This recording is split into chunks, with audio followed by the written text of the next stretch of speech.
রমাদান যেমনি ভাবে আমাদেরকে আশাবাদী করে তোলে সম্মানিত দিনী ভাই এবং বোনেরা, এট দ্য সেম টাইম রমাদান কিন্তু আমাদের জন্য অনেক সতর্কতামূলক বাণী উপস্থাপন করে। মানে এটা যেমনি the month of hope, at the same time it is the month of warning. দুইটাই আছে আর কি, চেক এন্ড ব্যালেন্স। এটা যেমনি হোপ জায়গায়, আবার ওয়ার্নিং ও আছে। সহিহ বুখারীর বর্ণনা, রাসূল সাল্লাল্লাহু আলাইহি ওয়াসাল্লাম বলেন, মান লাম ইয়াদা কাওলা যুরি ওয়াল আমালা বিহি ফালাইসা লিল্লাহি হাজাতুন আন ইয়াদা তাআমাহু ওয়া শারাবাহু। রোজা রেখে যে ব্যক্তি মিথ্যা কথা, মিথ্যা কাজ মানে পাপ কাজ, অন্যায় কাজ ছাড়তে পারলো না, তার না খেয়ে থাকা, না পান করে থাকাতে আল্লাহর কিছু যায় আসে না।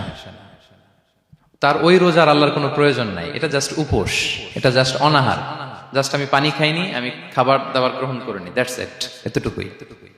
এতে আল্লাহর কিছু যায় আসে না।